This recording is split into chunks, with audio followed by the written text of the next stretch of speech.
देखो इसमें एनसीईआरटी का पहला क्वेश्चन है कि position of justify the position of hydrogen in the periodic table on the basis of its electronic configuration. तो इलेक्ट्रॉनिक कॉन्फ़िगरेशन के बेस पे हम कैसे जस्टिफाई करेंगे उसकी पोजीशन को। ठीक है, तो देखो जो फर्स्ट ग्रुप का एलिमेंट था एल्कली मेटल, तो उसने कहा कि इसके लास्ट में क्या है 1s1 है, और हमारे भी सबके लास्ट में क्या है 1s1 है। जैसे लिथियम है, इसका है 1s2 और 2s1। सोडियम है, इसके भी लास्ट में कितना आता है, ये नियॉन आ जाएगा, इसके बाद 3s1 हो जाएगा। ऐसे पोटेशियम है, आर्गन आ जाएगा, फिर 4s1 आ जाएगा। तो उन्होंने कहा कि जैसे हाइड्रोजन के लास्ट में s1 आता है, ऐसे हमारे उसमें भी s1 आता है। ठीक है, तो ये किसने कहा था, एल्कली मेटल ने, यानी फर्स्ट ग्रुप ने। 17 ग्रुप कहता है कि बात तो ये भी सही है कि 1s1 है और हमारे लास्ट में क्या है 5 होता है। फ्लोरीन का होता है 1s2 2s2 2p5। क्लोरीन का होता है नियॉन 3s2 3p5। तो कहता है कि अपने ऑक्टेट के लिए, नोबल गैस कॉन्फ़िगरेशन के लिए, ये क्या है, नोबल गैस कॉन्फ़िगरेशन के लिए ये 1 इलेक्ट्रॉन लेस है, और हम भी क्या है 1 इलेक्ट्रॉन लेस है। ठीक है, नोबल गैस अचीवमेंट के लिए। जैसे हाइड्रोजन किस में जाएगा, हीलियम में। हीलियम पे क्या होता है 1s2। तो ऐसे ही कह रहा है कि जो हमारे नियरेस्ट नोबल गैस होता है उसमें हम क्या है 1 इलेक्ट्रॉन लेस है, यानी 1 इलेक्ट्रॉन एक्सेप्ट करेंगे तो हम भी क्या हो जाएंगे, नोबल गैस वाले हो जाएंगे। ऐसे ही हाइड्रोजन भी अगर 1 इलेक्ट्रॉन एक्सेप्ट करता है तो वो भी नोबल गैस कॉन्फ़िगरेशन में अचीव करेगा।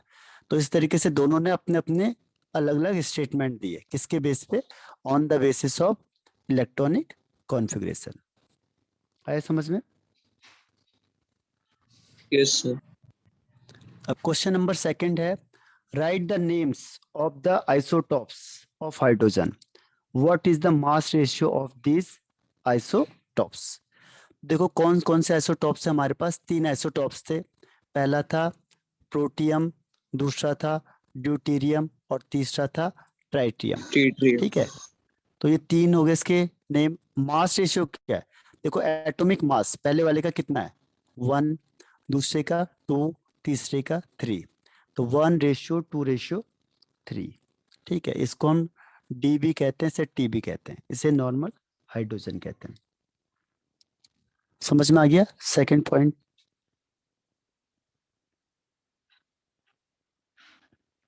Yes sir. अब क्वेश्चन नंबर थर्ड है कि जो हाइड्रोजन होता है वो जनरली डाई एटॉमिक फॉर्म में प्रेजेंट होता है, मोनो एटॉमिक में नहीं होता है नॉर्मल कंडीशन में। क्यों, देखो मोनो एटॉमिक में क्या होता है, ये 1s1 होता है, तो ये इनकम्प्लीटली फिल्ड होता है, इनकम्प्लीट होता है। जबकि अगर ये डाई एटॉमिक में होता है तो एक एक इलेक्ट्रॉन की शेयरिंग कर लेते हैं दोनों के दोनों। उससे क्या हो जाएगा कि जो हाइड्रोजन होता है डायटोमिक फॉर्म में क्या होता है, कंप्लीटली फिल्ड होता है, कंप्लीटली फिल्ड हो जाता है। तो हर एक चाहेगा कि कंप्लीटली फिल्ड हो जाए, स्टेबल बन जाएगा, क्योंकि जो कंप्लीटली फिल्ड होता है उसकी स्टेबिलिटी बहुत ज़्यादा होती है। और अगर इसे नॉर्मल में एटॉमिक फॉर्म में रहना है तो it required very high temperature. तो नॉर्मल कंडीशन में वो पॉसिबल नहीं होता है, क्योंकि हाईली रिएक्टिव होता है, तो इससे मोनो एटॉमिक फॉर्म में रख पाना बहुत मुश्किल होता है। इसीलिए हाइड्रोजन क्या होता है, डायटोमिक फॉर्म में एग्जिस्ट करता है as compare to mono atomic. क्यों, क्योंकि डायटोमिक में उसका ऑक्टेट कंप्लीट हो जाएगा, ऑक्टेट नहीं डुप्लेट, उसका डुप्लेट कंप्लीट हो जाएगा और वो क्या हो जाएगा, स्टेबल हो जाएगा। ठीक है, समझ में आ गया। Yes sir. तो ये 3 क्वेश्चन हो गए, अब आगे बढ़ते हैं।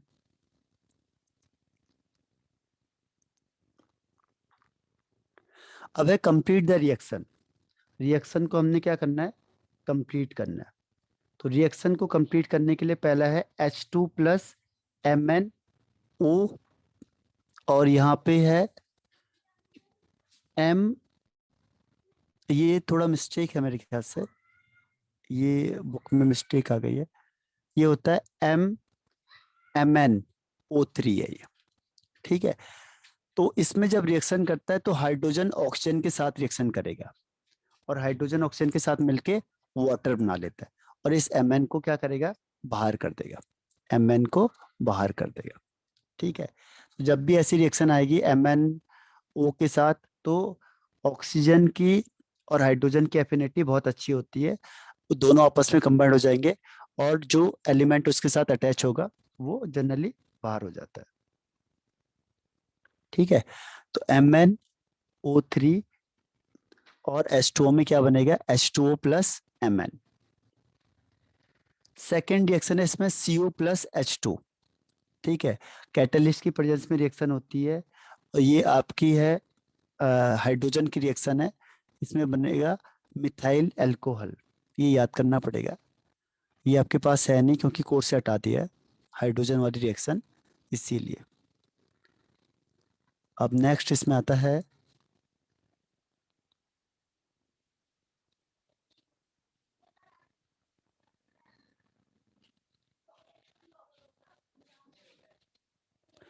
C3H8 sorry C3H8 plus 3H2O catalyst की प्रेजेंस में क्या बनेगा।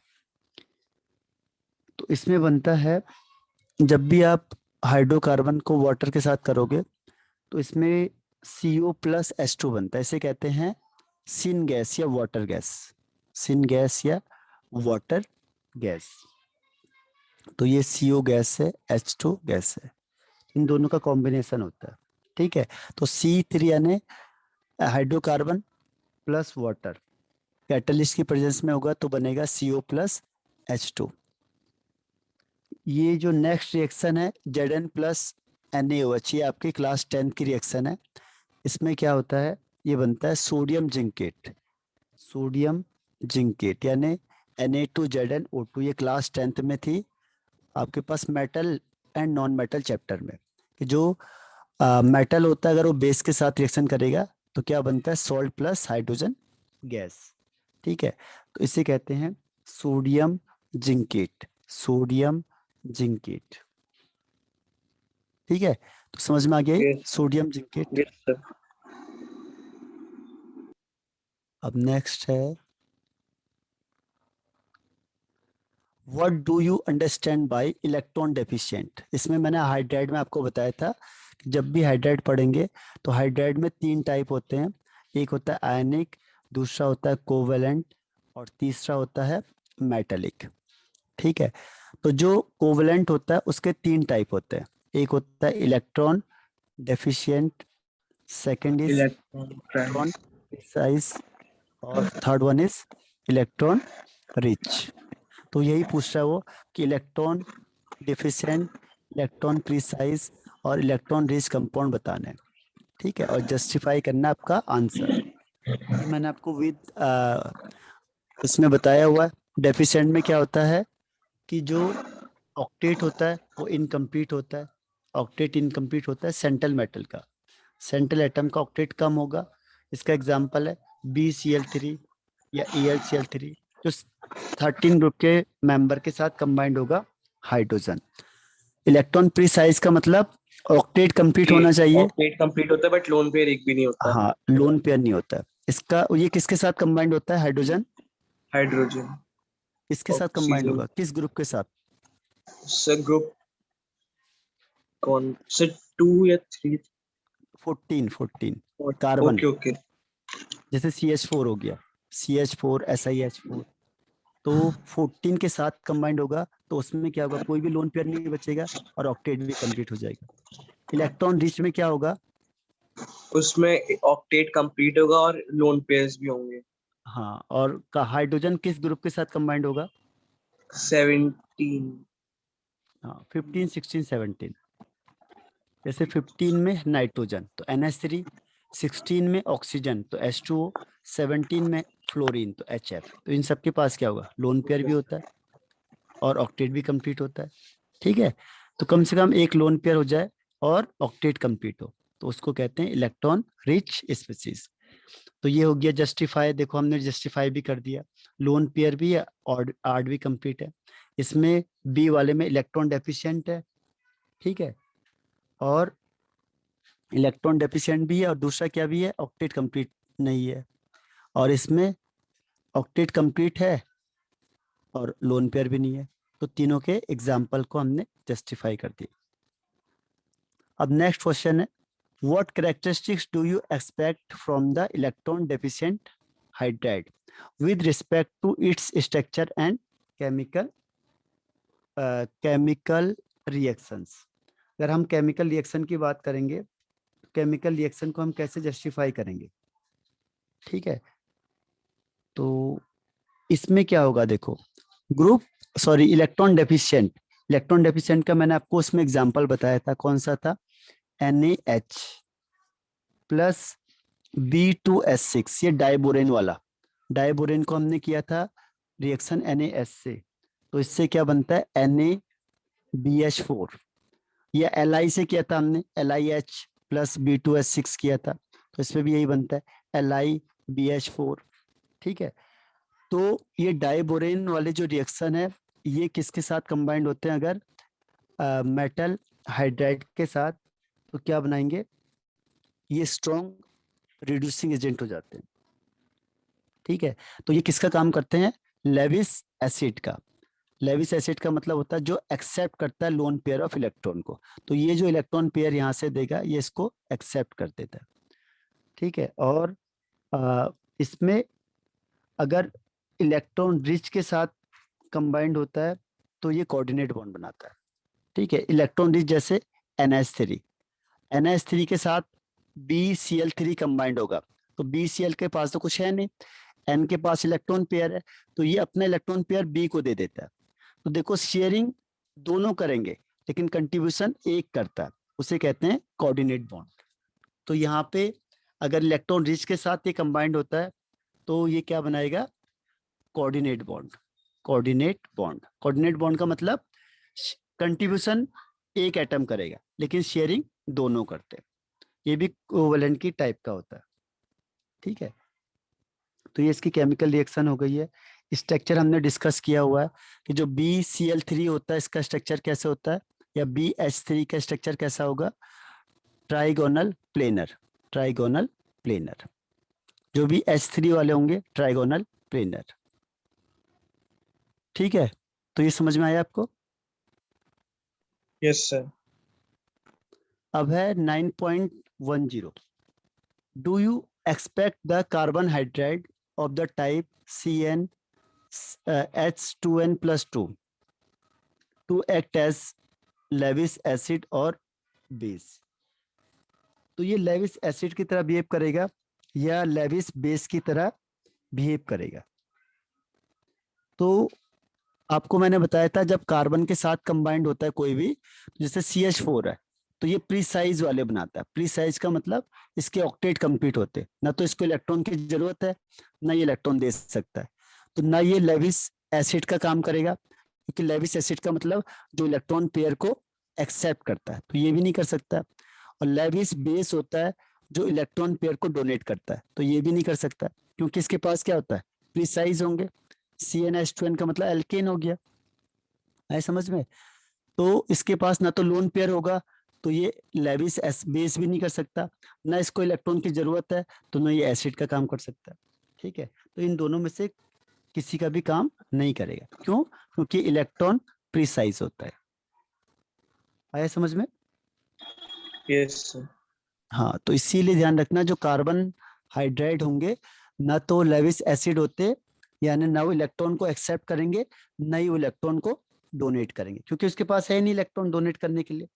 और एक्सेप्ट करने के लिए डेफिशिएंट होना चाहिए लेकिन उसके पास फुल है, तो इसीलिए ना तो वो इलेक्ट्रॉन को डोनेट करेगा ना एक्सेप्ट करेगा, इसीलिए ना तो लेविस एसिड है ना लेविस बेस है,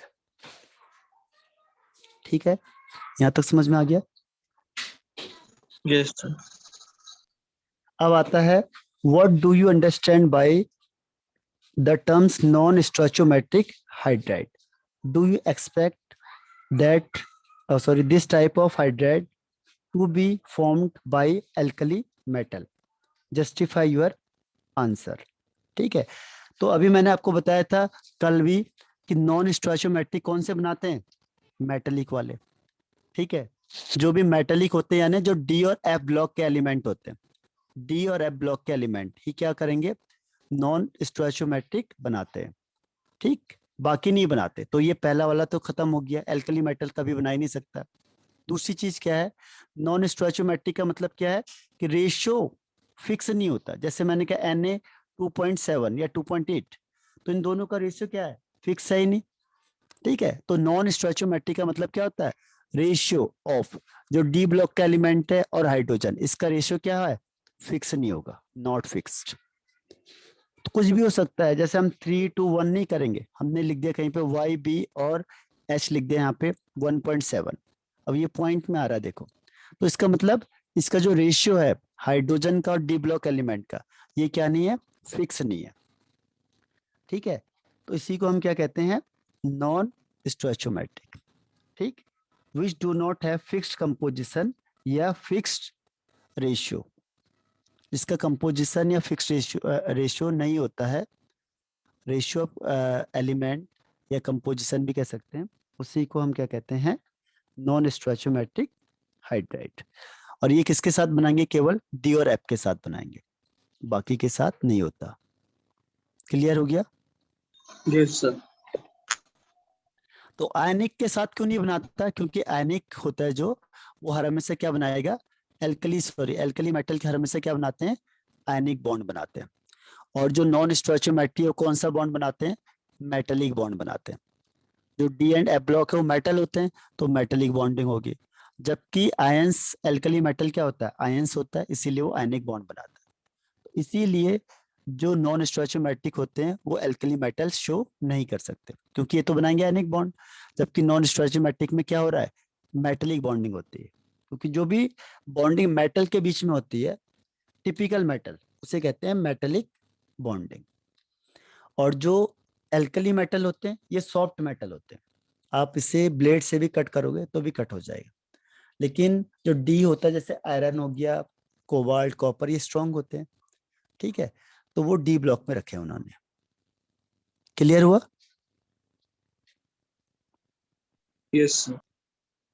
अब नेक्स्ट क्वेश्चन है कि how do you expect the metallic hydride to be useful for hydrogen storage, explain. हम इसको हाइड्रोजन स्टोरेज में क्यों यूज करते हैं।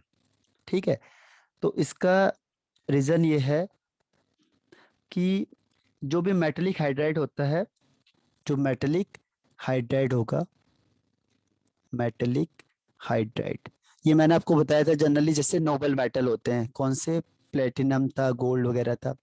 ठीक है, ये क्या करते हैं कि हाइड्रोजन को एब्जॉर्ब कर लेते हैं, हाइड्रोजन को एड्जॉर्ब कर लेते हैं। एड्जॉर्ब मतलब सरफेस में रखना केवल।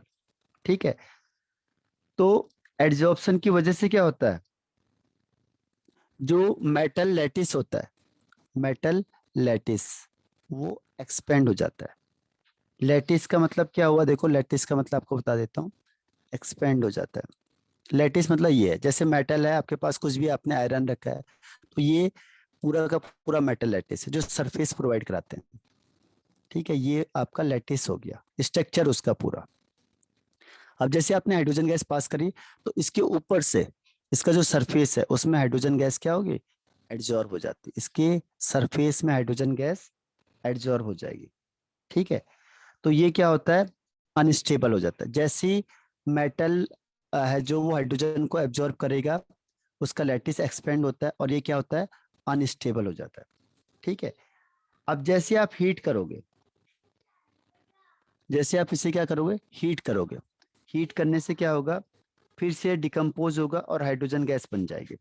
ठीक है, फिर से ये हीटिंग होगी, हाइड्रोजन गैस अलग हो जाएगी और ये मेटल अलग हो जाएगा।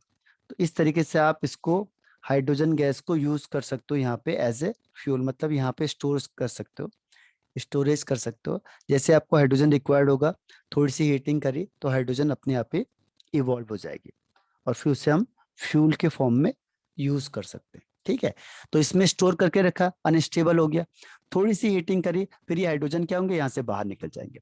अब जहां आपको यूज करना है आप उसे यूज कर सकते हो। तो as a storage, hydrogen storage में भी ये क्या हो सकता है, यूज हो सकता है। ठीक है, मेटेलिक हाइड्राइड।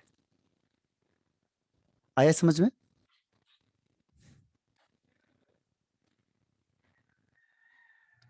Yes sir. पहले ये माना जाता था कि जो लैटिस होता है, ये लैटिस है। लैटिस का मतलब एटम लग गया, बस उसी को हम कहते हैं लैटिस, मतलब जाल टाइप का। ये ऐसे जब एटम्स आपस में कंबाइंड हो जाते हैं मेटल में, तो जाल टाइप का स्ट्रक्चर बना देते हैं, तो इसीलिए हम उसे लैटिस कह देते हैं। और वो कहता है जो लैटिस है ये, इसमें गैप होता था, तो हाइड्रोजन यहाँ बीच में होता था पहले, लेकिन अब वो कहते हैं कि हाइड्रोजन ये एब्जॉर्ब कर लेता है। ठीक है, किसी के बीच में भी होता है, उसमें कंपाउंड फॉर्मेशन हो जाएगा। किसी में एब्जॉर्ब हो जाता है ज्यादा अमाउंट में, उसमें हम स्टोरेज के फॉर्म में यूज कर सकते हैं।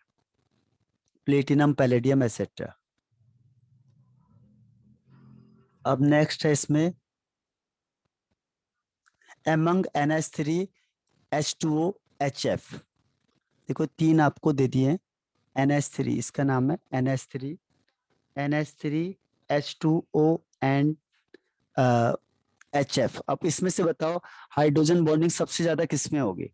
NH3 है, H2O है और HF है, तो सबसे ज्यादा हाइड्रोजन बॉन्डिंग किसकी होगी? सर NH3 की। क्यों?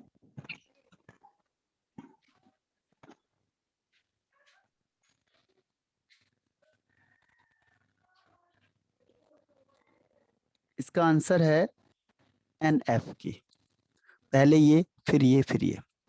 ठीक है, रीजन क्या है देखो, क्योंकि हाइड्रोजन बॉन्डिंग के लिए हाइड्रोजन उस एटम से कंबाइंड होगा जिसका साइज स्मॉल होता है और इलेक्ट्रोनेगेटिविटी ज्यादा होती है, उसी को तो हाइड्रोजन बॉन्डिंग कहते हैं। ठीक है, यस। तो हाइड्रोजन बॉन्डिंग, अब इनमें से देखो सबसे छोटा साइज किसका है, स्मॉल साइज, फ्लोरीन का, फिर ऑक्सीजन का, ठीक है, और फिर फिर नाइट्रोजन। नाइट्रोजन का। तो फ्लोरीन का साइज सबसे छोटा है। इलेक्ट्रोनेगेटिविटी देखो, फ्लोरीन की ज्यादा है, फिर ऑक्सीजन की, फिर नाइट्रोजन की। तो इलेक्ट्रोनेगेटिविटी ज्यादा है फ्लोरीन की और साइज छोटा है, तो इसीलिए सबसे स्ट्रॉन्ग हाइड्रोजन बॉन्डिंग F के साथ होगी, फिर ऑक्सीजन के साथ होगी, और सबसे कम होगी नाइट्रोजन के साथ। ठीक है, तो हाइड्रोजन बॉन्डिंग किस यस पे सर। डिपेंड करती है? साइज और इलेक्ट्रोनेगेटिविटी पे। तो जिसका साइज छोटा होगा उसकी हाइड्रोजन बॉन्डिंग ज्यादा होगी, और जिसका इलेक्ट्रोनेगेटिविटी ज्यादा होगी उसका हाइड्रोजन बॉन्डिंग स्ट्रॉन्ग बनेगा। ठीक है, इसीलिए HF H2O and NH3। Clear है? Yes sir. अब नेक्स्ट है इसमें 1.9.15 में सेलाइन हाइड्राइड, इसे कहते हैं आयनिक हाइड्राइड, इसका नाम सेलाइन भी है। Are known to react with water violently producing fire. Can CO2, a well known fire extinguisher, be used in this case? वो कह रहा है कि जो CO2 है उसे हम इसमें यूज कर सकते हैं क्या? ठीक है, उसका आंसर है नो। आंसर है नो। आपको मैंने रिएक्शन बताई थी, सेलाइन हाइड्राइड का मतलब जैसे NaH है, आयनिक हैलाइड है, आप इसे वाटर में डालोगे तो क्या हो जाएगा, ये क्या बनेगा, इसमें टूट जाता है, ये क्या, H यस प्लस सर ये OH H प्लस, प्लस। तो क्या बन जाता है ये, सर NaOH। हाँ NaOH बन जाएगा, और सर ये बन जाएगा दूसरा वाला H2। H2। H2। Yes sir. और मैंने बताया था आपको हाइड्रोजन होती है हाईली इनफ्लेमेबल होती है, बहुत जल्दी क्या होती है, कैच फायर, बहुत जल्दी क्या है, आग पकड़ लेगी। ठीक है, ओके। तो यस। जो हाइड्रोजन गैस होती है वो हाईली इनफ्लेमेबल होती है, जैसे आपकी LPG गैस होती है, तो जैसे आप बर्निंग स्प्लिंटर लाओगे तो जलने लगेगा, ऐसी हाइड्रोजन भी होता है। अगर हाइड्रोजन गैस निकल रही है और आप उसमें बर्निंग स्प्लिंटर ले जाओगे तो क्या होगा, पूरा जलने लग जाएगा। ठीक, तो हाईली इनफ्लेमेबल होती है कौन सी, H2।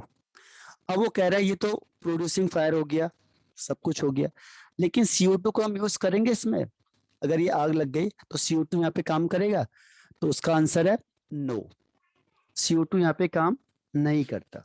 उसका रीजन क्या है कि जो ये मेटल हाइड्रोक्साइड बना है ये CO2 को एब्जॉर्ब कर लेता है, ठीक है।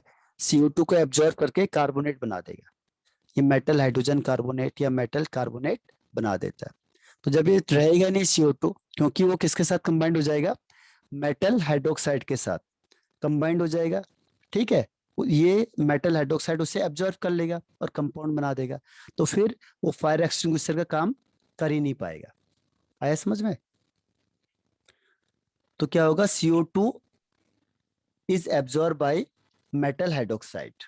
So that is why it can't act as a fire extinguisher in this case. समझ में आया कि नहीं आया? ये सर आ गया। आ गया।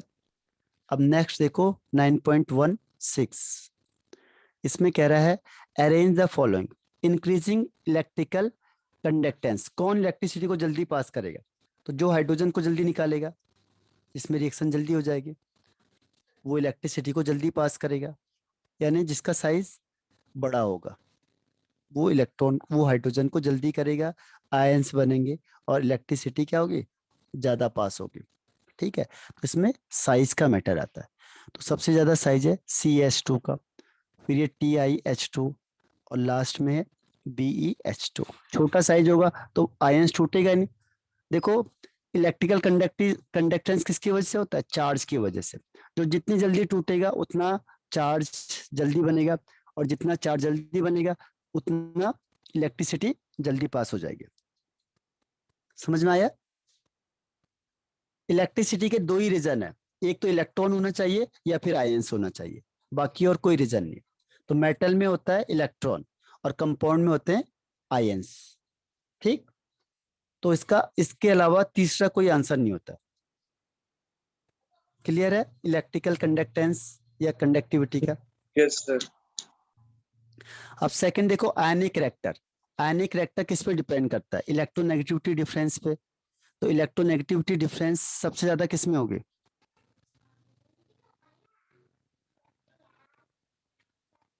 CSH में, फिर फिर NaH में, और NaH फिर में और फिर लिथियम में। LiH में। तो यस। ये देखो आयनिक रिएक्टर किस पे डिपेंड करेगा, इलेक्ट्रोनेगेटिविटी डिफरेंस पे। जितना इलेक्ट्रोनेगेटिविटी डिफरेंस ज्यादा होगा उतना आयनिक रिएक्टर ज्यादा होगा, इसे याद रखना पड़ेगा, ठीक है। तो इन दोनों में बड़ा डिफरेंस है, क्योंकि CS का बहुत कम होता है, हाइड्रोजन का ज्यादा होता है। ये दोनों छोटे छोटे हैं, तो जिसका छोटा साइज होता है उसकी इलेक्ट्रोनेगेटिविटी लगभग बराबर होती है, तो उनका डिफरेंस कम आएगा। NaH में थोड़ा गैप है, इसीलिए थोड़ा ज्यादा डिफरेंस आता है, ठीक। तो इसका ऑर्डर हो जाएगा CSH, NaH और LiH सबसे लास्ट में। क्लियर? Yes sir. थर्ड वाला बताओ कि जो बॉन्ड डिसोसिएशन एंथैल्पी, यानी किसको तोड़ने में सबसे ज्यादा एनर्जी लगेगी, हाइड्रोजन को या ड्यूटेरियम को या FF को, सबसे ज्यादा एनर्जी किसकी लगेगी? ये मैंने सर आपको बताया था, ड्यूटी। हाइड्रोजन से भी ज्यादा पावरफुल कौन होता है, DD होता है, ध्यान ड्यूटी। रखना। तो DD सबसे ज्यादा, फिर हाइड्रोजन क्योंकि सर फिर छोटा साइज है, हाइड्रोजन देन हाँ, FF। फिर फ्लोरीन FF, ठीक है। तो इसका ऑर्डर हो जाएगा DD, हाइड्रोजन से ज्यादा पावरफुल होता है DD, तभी तो स्लो होता ही है, क्योंकि इसको तोड़ने में ज्यादा हीट लगती है, इसीलिए इसकी स्पीड स्लो हो जाती है। जैसे अभी हमने कहा था कि हैवी वाटर या हैवी हाइड्रोजन स्पीड स्लो हो जाती है, ठीक है। तो एक तो एटॉमिक वेट ज्यादा होता है इसके बीच का, और फोर्स ऑफ अट्रैक्शन ज्यादा होता है।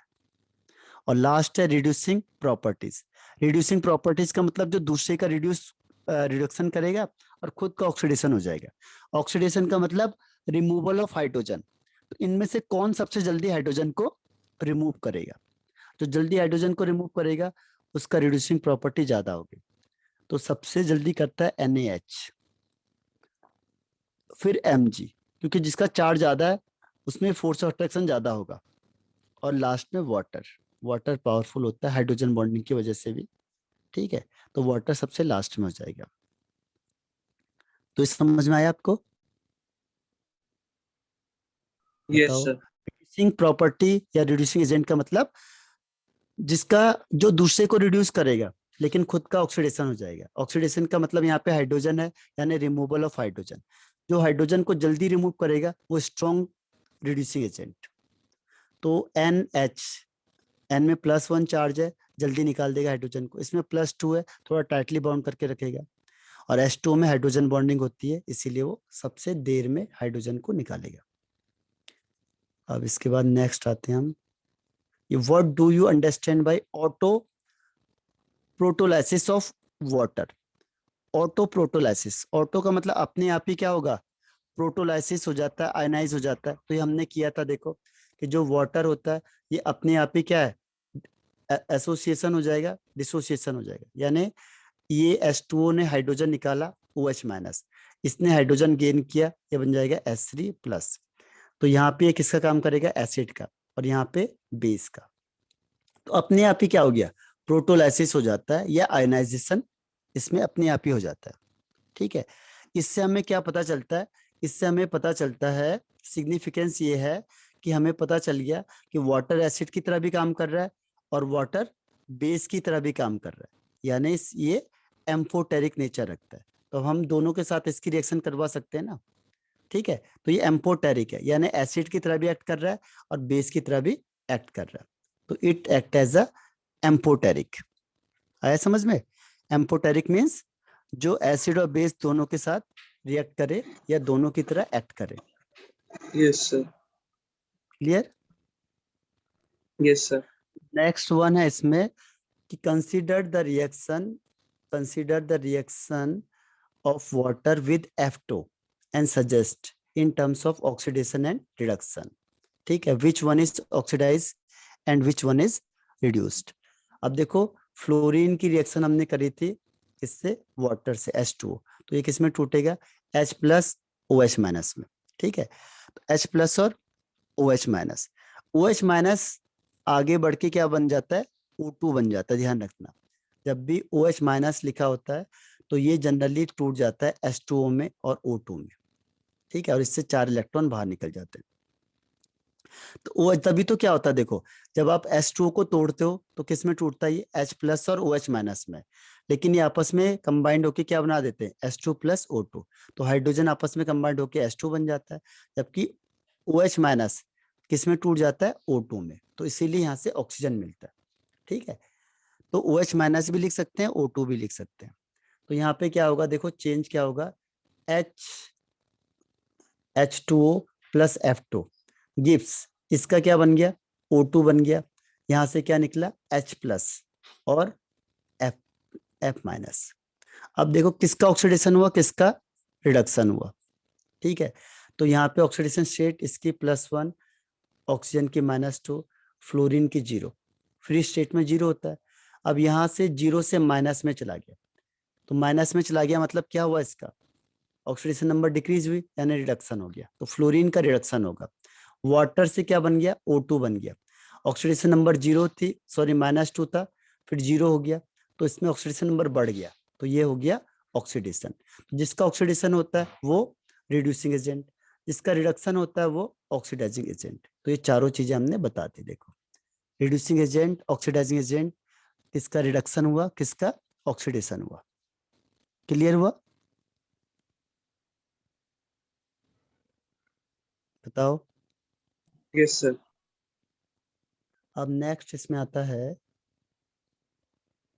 इसे एक बार देखना, जो नहीं आएगा तो मुझे पूछना है फिर। अब ये complete the reaction, complete the Okay. Reaction में क्या करना है, रिएक्शंस को, अच्छा ये H2O2 है, ये आपके पास है नहीं, ये है बस H2O।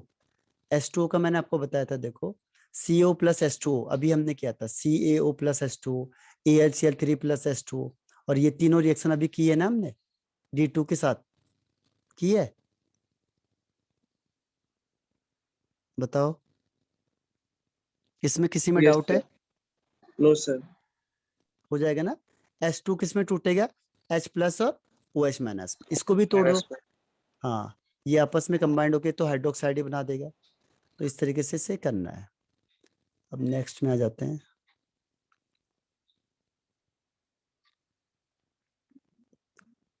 Structure of the common form of ice. Ice का स्ट्रक्चर मैंने बनाया था आपके पास, केज लाइक स्ट्रक्चर बना था Yes, आइस sir. का, तो वही बनाना है, cage like structure. Okay, sir. बाकी इनमें से यही है बस। देखो, chemical reaction to show that amphoteric nature of water. Water का एम्फोटेरिक नेचर का मतलब क्या हुआ, एक बार हमने उससे बेस से रिएक्शन कराई और दूसरी और बार एक बार हमने एसिड उसे से। एसिड से रिएक्शन करवा दी। ठीक है, तो ये हो गया था ना, इसको यस सर। करवाना नहीं है, हो जाएगा ना। अब नेक्स्ट में आ जाओ। देखो, तो ये रिएक्शन ये भी हो गया लगभग आपका। नेक्स्ट इसमें है 9.27। ठीक है, 9.27 में क्वेश्चन क्या है, क्वेश्चन है इज डीमिनरलाइज, डी मतलब मिनरलाइज जो होते हैं, मिनरल होते हैं उसको हटा दो, तो डी का मतलब रिमूव कर देना। जो मिनरलाइज है उसको डी कर दिया, यानी हटा दिया। ठीक है, जैसे डीमेरिट्स, मेरिट का डीमेरिट्स। और distilled water useful for drinking purpose, तो कह रहा है ड्रिंकिंग पर्पस के लिए ये यूजफुल होगा। बताओ, अगर मिनरल्स वाटर में आपको, आपने सारे मिनरल को हटा दिया यानी डिस्टिल वाटर बना दिया, तो उसको पीने के लिए सही है या गलत है? सर गलत है। क्यों? सर अगर मिनरल्स हट गए तो फिर बॉडी में मिनरल्स की कमी हो जाएगी। हाँ, क्योंकि कई ऐसे मिनरल्स होते हैं जिसकी सर जो हमारी बॉडी बॉडी के की लिए हार्मफुल रिक्वायरमेंट होते होती है, हैं। ग्रोथ होती है ना। तो इसीलिए जो डिस्टिल वाटर या डिमिनरलाइज होते हैं वो हमारे लिए सही नहीं होते, क्योंकि उसमें बहुत सारे आयंस ऐसे होते हैं जो हमारे लिए रिक्वायर्ड होते हैं हमारे ग्रोथ के लिए। ठीक, तो ये हो गया आपके पास 9.27। फिर 9.28 है कि describe the usefulness of the water in biosphere and biological system. इसको तो आप कर सकते हो कि इसका क्या यूज है हमारे पास। ठीक, नेक्स्ट है 9.29। What properties of water make it useful as a solvent? What type of compound can it dissolve and hydrolyze? किस टाइप के कंपाउंड इसमें डिजोल्व होंगे और किस टाइप के कंपाउंड इसमें क्या होंगे, हाइड्रोलाइज होंगे। तो पहले क्वेश्चन का आंसर बताओ, what property of water make it useful as a solvent. आपको बताया था मैंने कि ये क्या होता है, यूनिवर्सल सॉल्वेंट होता है। उसका रीजन क्या था?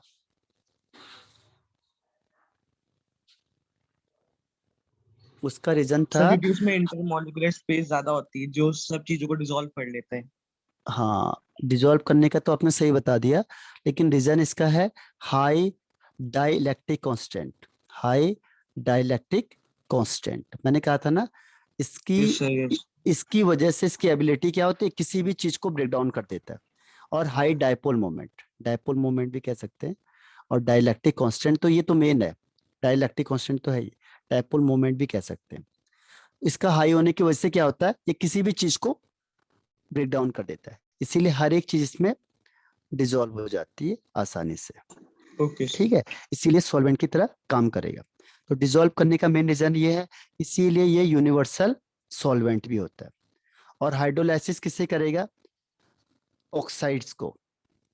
ठीक है, मेटेलिक और नॉन मेटेलिक ऑक्साइड हो जाए, हाइड्राइड हो जाए, कार्बाइड हो जाए या नाइट्राइड हो जाए, उसको ये हाइड्रोलाइज कर सकता है। हाइड्रोलाइज किससे करेगा, देखो ऑक्साइड को और मेटल के, ऑक्साइड हो गया मेटल के, या हाइड्राइड हो गए, हाइड्राइड के बाद कार्बाइड हो गए। जैसे अभी हमने किया था किसमें, हैवी वाटर में किया था, तो उसमें बताया था ना, हाइड्राइड, कार्बाइड, ऑक्साइड और नाइट्राइड। तो वही चीज वाटर के साथ भी है, वाटर का भी मैंने आपको बताया था और D2O का भी बताया था। तो वहीं से आपने इस पॉइंट को ले लेना, एग्जाम्पल वहीं से ले सकते हैं। ठीक, यस सर। अब है 9.30, नोइंग द प्रॉपर्टीज ऑफ। तो टाइम खत्म होने वाला है फिर। तो दो क्वेश्चन बचे इसमें, बताओ इसे आगे कंटिन्यू करना है या आज के लिए इतना बहुत है? सर कल कर लेंगे इसे। ठीक है, तो ये क्वेश्चन आप करो एनसीईआरटी ओके के। सर। कहीं पे भी दिक्कत है तो मुझे अभी भेज देना, तो मैं आपको इसका आंसर भेज दूंगा या बता दूंगा, क्योंकि टाइम ओके सर। बचा ही नहीं इस समय। ठीक है, ओके थैंक यू।